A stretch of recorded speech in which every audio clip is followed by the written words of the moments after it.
Good morning, everybody. Warm welcome to my channel.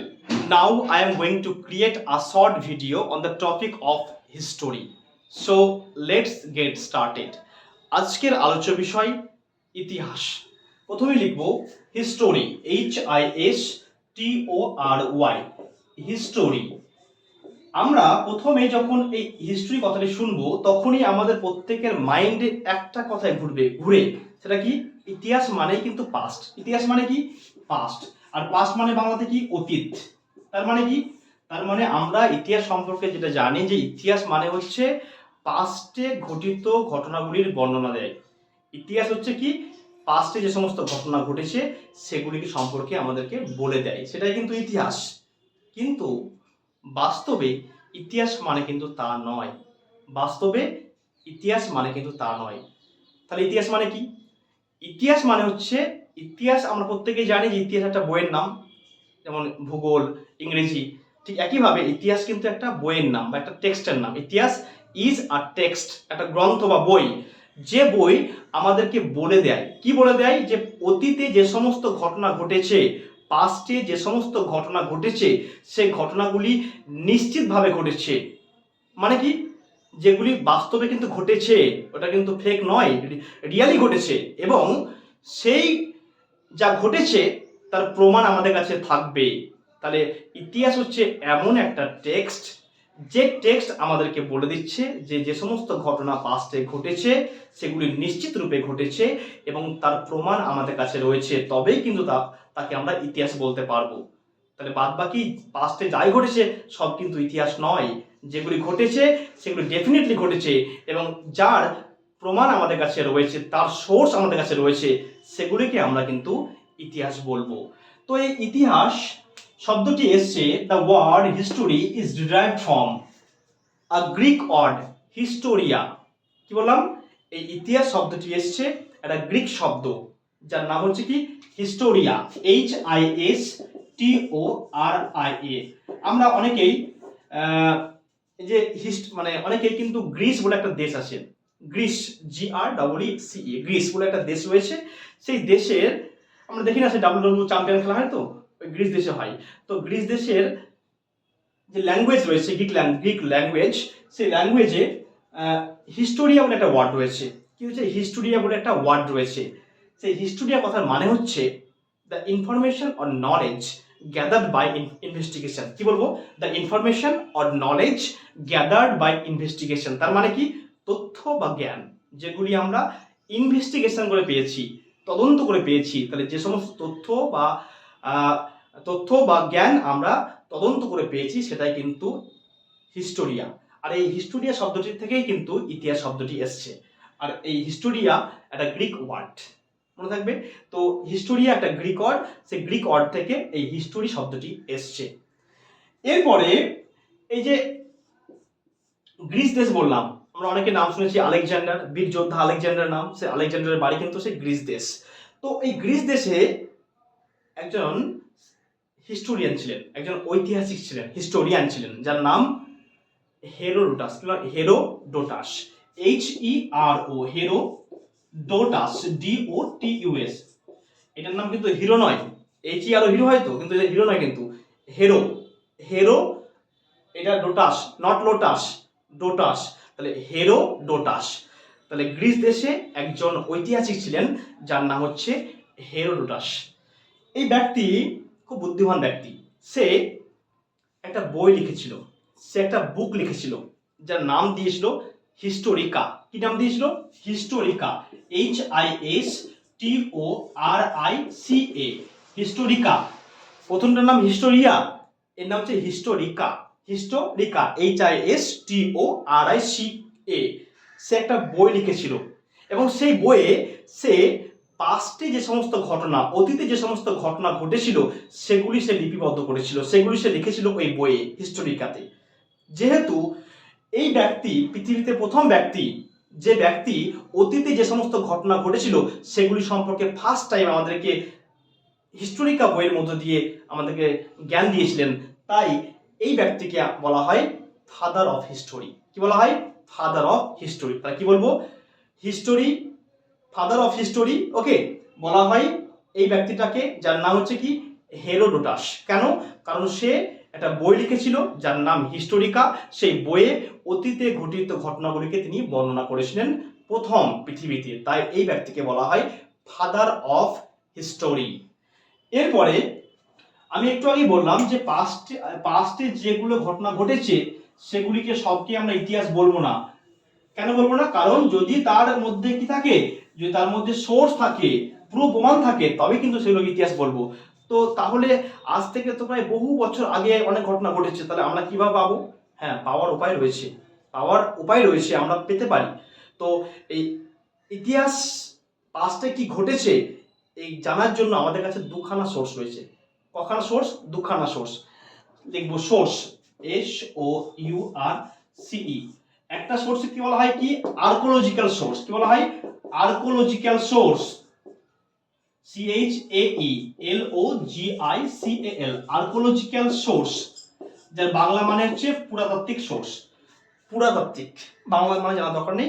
Archaeological source মানে হচ্ছে কোনগুলি? বড় বড় মনুমেন্ট। আমরা দেখেছি প্রাচীনকালে অনেক বড় বড় বাড়ি রয়েছে, বাড়িঘর রয়েছে, সেগুলো থেকে কিন্তু জানতে পারি আমরা যে এই সমস্ত বাড়িতে বড় বড় রাজা থাকতো। ওকে, তাহলে ওটা হচ্ছে মনুমেন্ট। তারপরে কয়েন, টাকাতে কিন্তু আমরা জানতে পারি যে কোন সময়কার টাকা, সে সময় কে ছিল রাজা, কয়েন। তারপরে ইনস্ক্রিপশন, লিপি, অনেক লিপি পাওয়া গেছে, সেখান থেকেও জানতে পারি আমরা। স্ট্যাচু, অনেক মূর্তি পাওয়া গেছে, সেগুলো থেকেও কিন্তু আমরা জানতে পারি। তো এগুলো হচ্ছে কি এই আর্কোলজিক্যাল সোর্সের মধ্যে পড়ছে। তাহলে কি বললাম? মনুমেন্টস, ইনস্ক্রিপশন, কয়েন্স, তারপরে কি মনুমেন্টস, ইনস্ক্রিপশনস, কয়েন্স এটসেট্রা, এগুলো কিন্তু এই আর্কোলজিক্যাল সোর্সের মধ্যে কিন্তু পড়ছে। এরপরে রয়েছে Literary source, LITERARY। Literary source মানে কি সাহিত্যিক সোর্স, মানে কি আমরা যে সমস্ত লেখা, মানে যে সমস্ত কাগজপাতি পেয়েছি, যে পাস্টের বই থেকে পেয়েছি, অনেক কিছু ইনফরমেশন জানতে পেয়েছি, লিখিত রূপে পেয়েছি, সেগুলো হচ্ছে লিটারারি সোর্স।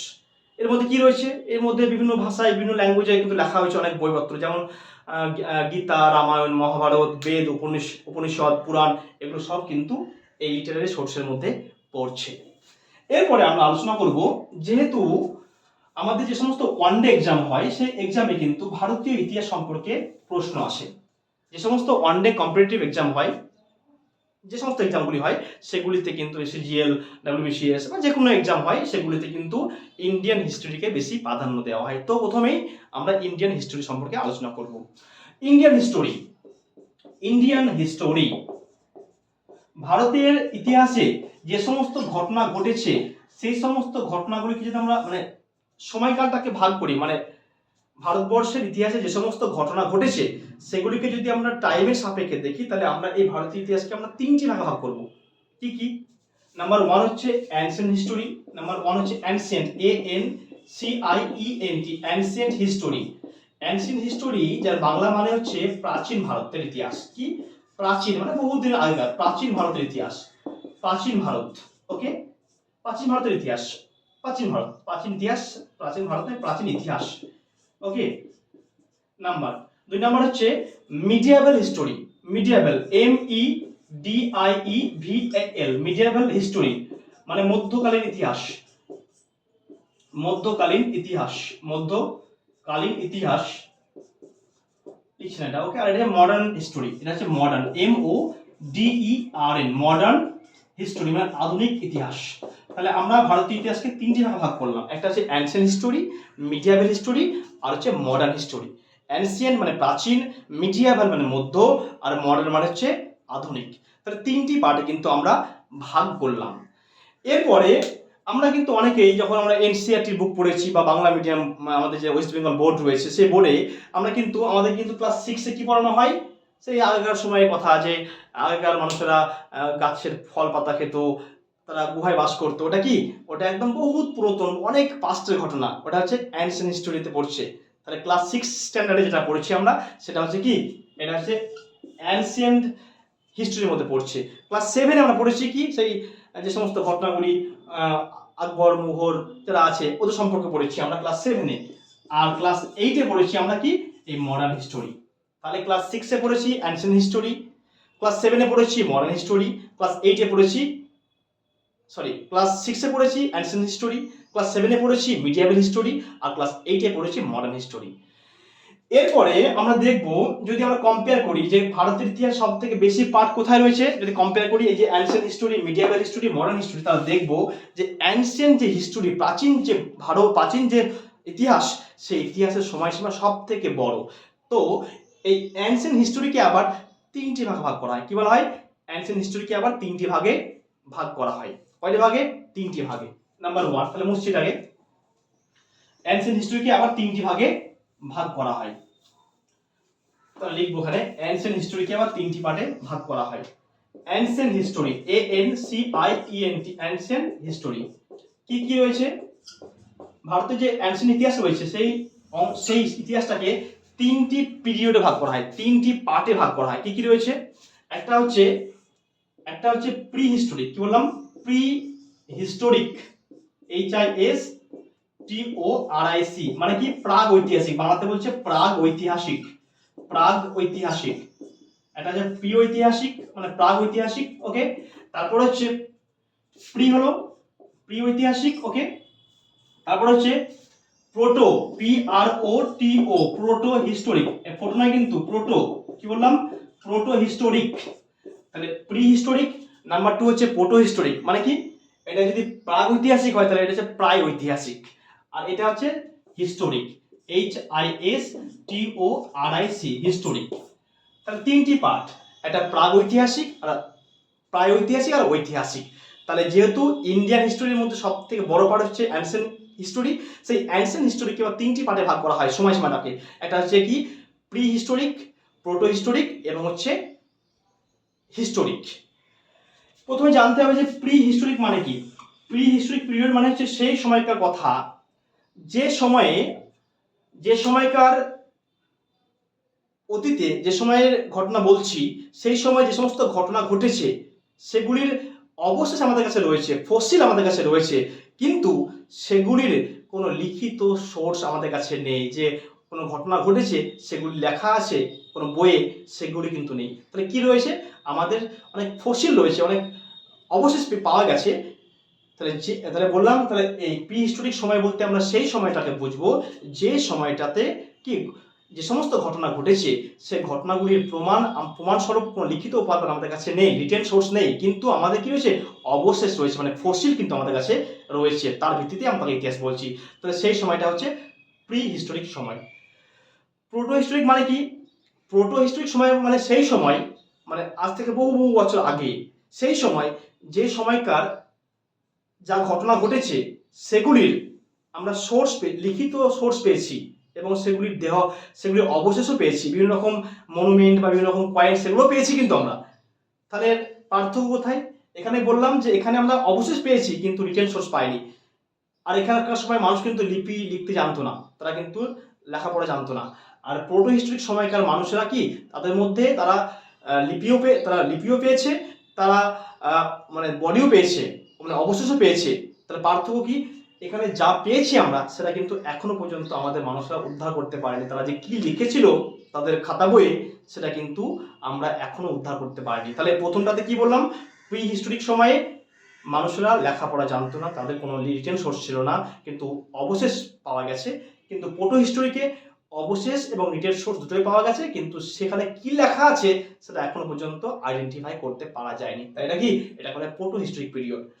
আর হিস্টোরিক পিরিয়ড মানে হিস্টোরিক পিরিয়ড মানে সেই সময় যে সময় রিটেন সোর্স পাওয়া গেছে এবং অবশেষ পাওয়া গেছে, এবং দুটোকে কিন্তু আমরা মানে পড়ে উদ্ধার করতে পেরেছি। তাহলে এটা হচ্ছে এই অ্যানসিয়েন্ট হিস্টোরির তিনটি পার্ট, একটা pre historic period, proto historic এবং হচ্ছে হিস্টোরিক।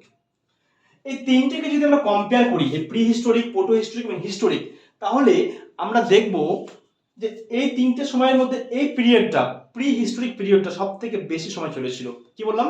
সব থেকে বেশি সময় ধরে কিন্তু এর ডিউরেশন ছিল। তো এই প্রি হিস্টোরিক পিরিয়ডটাকে আবার দুইটি ভাগ করা হয়। কয়টি ভাগ করা হয়? দুইটি ভাগে। কি কি? একটা হচ্ছে স্টোন এজ, আর একটা হচ্ছে কপার এজ। কি বললাম? একটা হচ্ছে স্টোন এজ, আর একটা হচ্ছে কপার এজ। কি বললাম? Pre historic.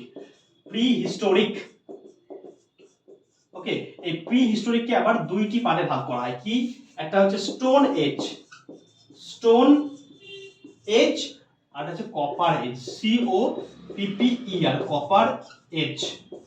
স্টোন এজ মানে কি, যে সময়ে মানুষ পাথরের ব্যবহার করত, পাথরের অস্ত্র শস্ত্র বানিয়ে পশু পাখি শিকার করত, পাথরের অস্ত্র দিয়ে তারা অনেক রকম কাজ করত, সেটাকে বলে stone age.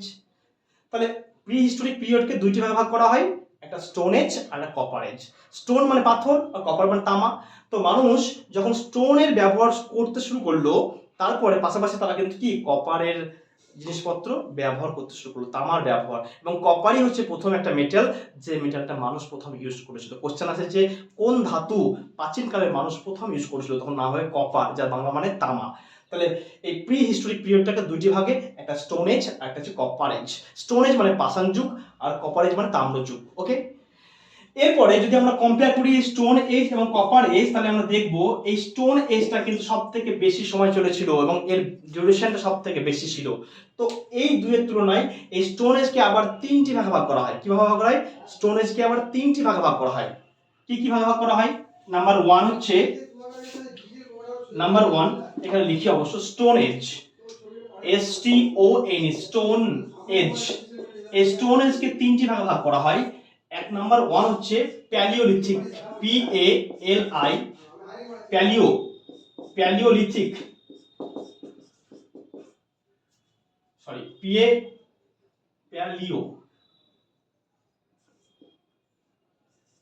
Palaeolithic, okay, PALEU, okay, palaeolithic age, সম্ভবত স্পেলিংটা ভুল হয়েছে, প্যালিওলিথিক এজ। ওকে, দুই নাম্বার হচ্ছে মেজোলিথিক, MESOLITHIC, মেজোলিথিক এজ। এবং হচ্ছে নিওলিথিক, NEOLITHIC।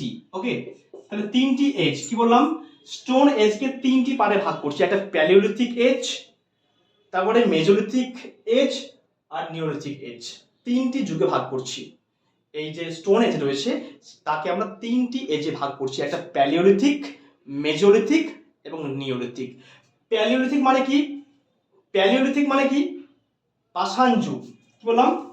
পাষাণ যুগ, পাষাণ যুগ বাংলাতে। ওকে, প্যালিওলিথিক মানে পাষাণ যুগ। ওকে, তাহলে মধ্য পাষাণ যুগ আর নব্য পাষাণ যুগ। প্যালিওলিথিক মানে পাষাণ যুগ, ওকে, এটা হচ্ছে মধ্য পাষাণ যুগ, মধ্য পাষাণ যুগ, আর ওটা হচ্ছে কি নব্য পাষাণ যুগ। ওকে, বেশ। তাহলে প্রথমে বুঝতে হবে যে প্যালিওলিথিক এজ কোন সময়। প্যালিওলিথিক এজ হচ্ছে সেই সময় যে সময় মানুষ গুহাতে বাস করত, যে সময় মানুষ কি করত, তারা বিভিন্ন রকম পাথরের অস্ত্র বানিয়ে পশু পাখি শিকার করত।